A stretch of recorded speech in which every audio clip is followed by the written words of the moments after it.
ont obtenu donc Jean-Yves Rosada 33 voix. Je proclame donc Jean-Yves Rosada maire de la commune d'Andernos-les-Bains.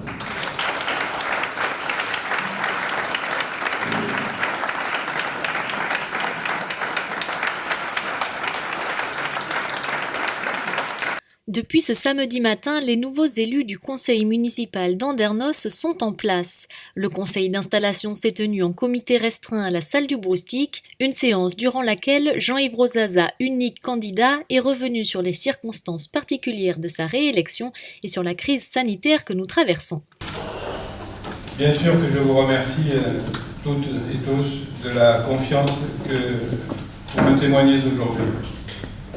C'est cette même confiance que vous en faites les Andernosiens le 15 mars. Mais je vous remercie surtout pour les uns de continuer le travail pour la ville ensemble, après avoir effectué un premier mandat dense et abouti, et puis pour les autres d'avoir rejoint cette équipe que je vais avoir l'honneur de diriger au cours des prochaines années. Je veux saluer ici votre courage, votre détermination, votre engagement, quand, à l'inverse d'autres, pourtant prompts à la critique systématique, faisaient le choix de la dérobade en se soustrayant à l'affrontement démocratique que nous aurions souhaité. Cela dit, Andernos est la seule ville de Nouvelle-Aquitaine de plus de 12 000 habitants qui ait eu une candidature unique. Cela signifie aussi que la façon dont nous avons géré les affaires de la cité a convenu à de nombreux Andernosiens, que je remercie à nouveau chaleureusement de cette confiance renouvelée. À titre personnel, je mesure, comme en 2014, l'ampleur de la tâche à mener, son importance et le degré de responsabilité qu'elle me confère. Mon attachement à Andernos, à son histoire, aux Andernosiens, au bassin d'Arcachon, me permet d'aimer cette fonction exigeante d'élu local, a fortiori au sein de ce territoire du Nord-Bassin que je connais depuis 64 ans. Mes chers collègues, cette situation insolite de conseil municipal dépourvu d'opposition nous oblige. Il va nous appartenir, pour le respect de la chose démocratique, de rester constamment à l'écoute de nos administrés, de rester en éveil pour sentir le pouls de la ville.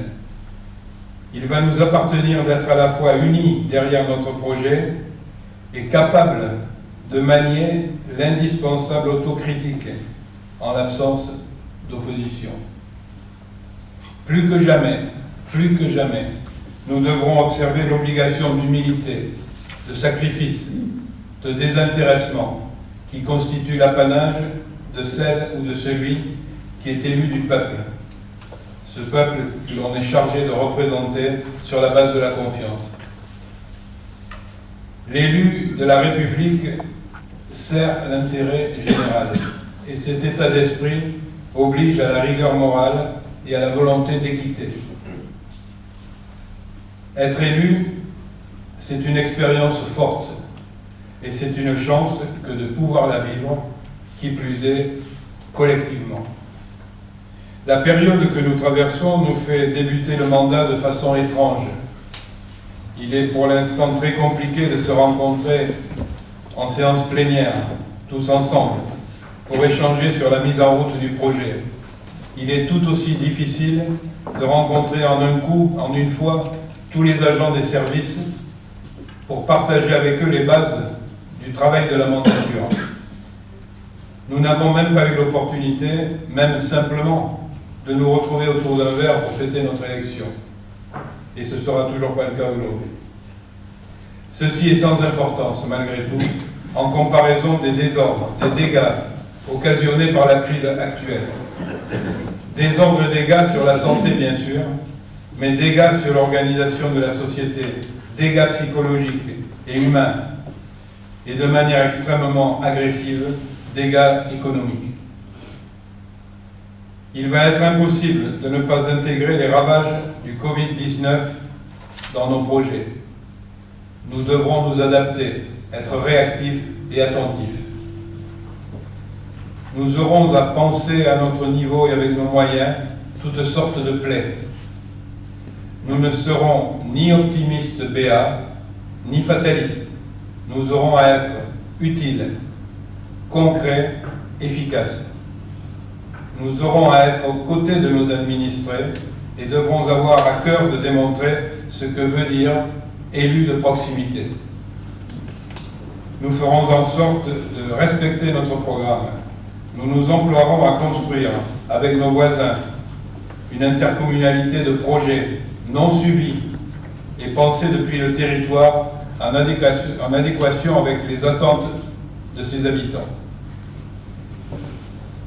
Notre projet pour Andernos continuera d'amplifier le dynamisme économique de la ville avec les leviers que possède une collectivité locale comme la nôtre.